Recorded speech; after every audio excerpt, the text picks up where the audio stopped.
There are many warrior women in Warhammer, which emphasizes how bad and militarized everything in there is. Kislev, kinda Russia, Poland and other Slavic nations, is no exception. It has guard detachments of women, hag witches and sorceresses with frozen hearts. Historically, warrior women were extremely few and extremely rare. However, there were several exceptional wars when women soldiers were en masse. One of such exclusions was a war in Russian Kislevite history. In the Second World War, the Germans made their goal to destroy all of the population of the Soviet Union, or at least its European part. They intentionally exterminated the population of the occupied regions and murdered Soviet soldiers, just for the murder itself. Moreover, Germany attacked us at the very best moment, during a massive rearmament of the Red Army, when old weaponry was going to warehouses and new one was only just getting to the army, when army organization was changing drastically, which caused much confusion.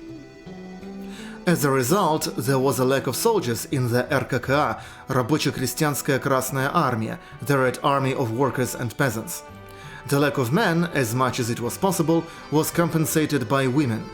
During the war 1941-1945, about 500,000 women were conscripted into the Red Army and even more volunteered. First of all, women of the РККА served as nurses, doctors, field medics, headquarters personnel and radio operators. Women medics of the Red Army rescued wounded soldiers from the battlefield, often under enemy fire. They treated the wounded, both Soviets and enemies, in hospitals. Hundreds of thousands of soldiers' lives were saved by women health workers. Assigning women as HQ personnel and radio operators allowed to replenish losses among these posts. On the other hand, it also allowed to assign more men to the battlefront. However, during the war, there were many women soldiers in the Red Army who fought on the actual front line. Up to 1/4 of all anti-aircraft personnel were women by the end of the war. Thousands of women served as mortar and machine gun teams, dozens of thousands as snipers and simple infantry women with rifles and SMGs. Before the war, shooting Sparts was very popular in the USSR, so many Soviet women already had some shooting skills. Usually, women soldiers and women detachments were given secondary objectives, somewhere away from the heat of main battle sites. Mostly, you couldn't find women detachments in primary and most important parts of the front. But there were exceptions in this rule, whose glory still thunders across all of the former land of the consuls. The 46th Night Bomber Guard Aviation Regiment was assembled purely of women and remained a women-only detachment until the end of the war. 2 more women aviation regiments were assembled in the Red Army, but their personnel became combined with time. Women started to serve in these two side by side with men. The 46th Bomber Regiment remained a women regiment throughout the entire war. The women pilots of this regiment piloted a biplane U-2, a slow and outdated plane, but capable of very long gliding.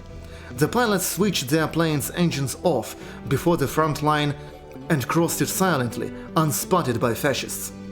This allowed women night bombers to strike the enemy rear suddenly. Germans were very much afraid of these warrior maidens, for they often attacked absolutely unexpectedly and delivered death from above to the enslavers.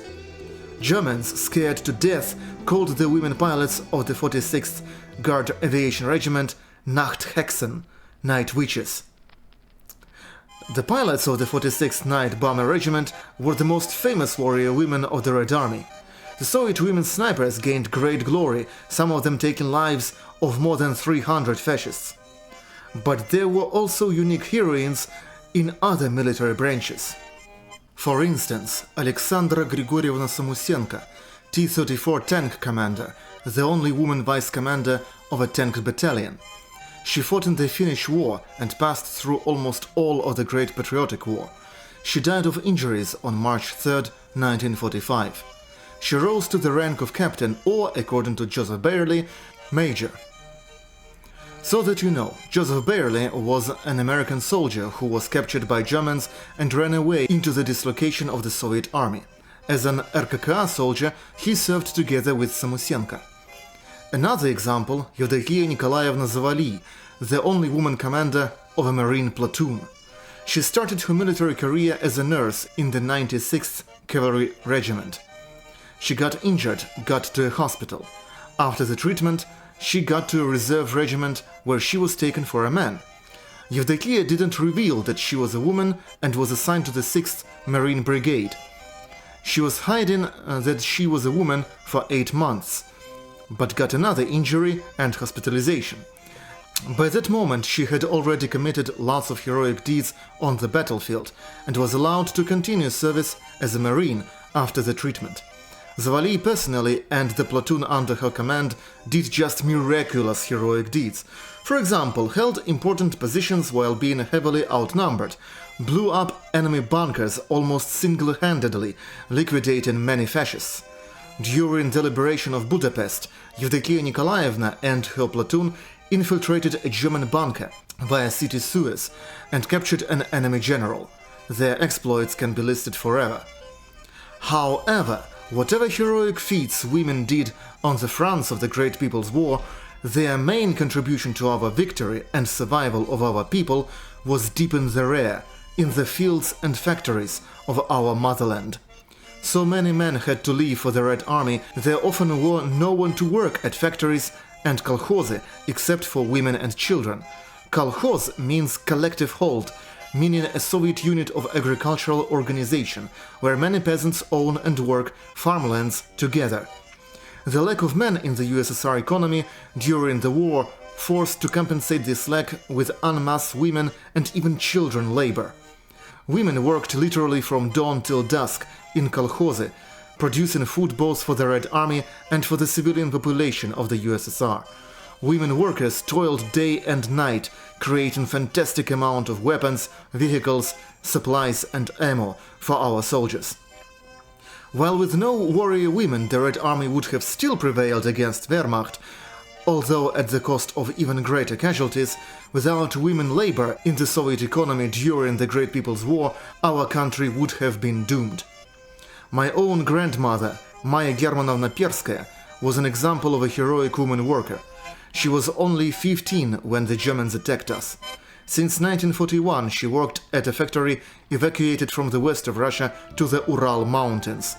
She made mines for mortars with which fascists were struck down. After working all war at this mortar mine factory, my granny entered a technical college. After the graduation, she worked at an electrotechnics factory for a short time, then, until her very retirement, she worked at a radio electronics factory in Leningrad. Thus, she worked all her life at factory and made a contribution to our victory in the Great People's War by producing mortar mines.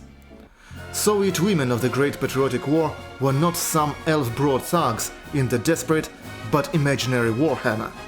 They were real Russian women and women of other peoples of our country, rising to the defense of their motherland in its darkest hour, both on the front and at the rear.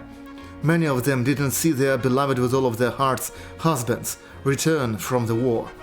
For many years after the war, there were villages all across the Soviet Union where only women lived, because all men left for war and none returned. Fascists tried to destroy the population of the USSR, and they would have succeeded if not for the hardest labor and greatest heroism of the Soviet women. Glory to the Soviet women! Glory to all of the Soviet people, the victor people!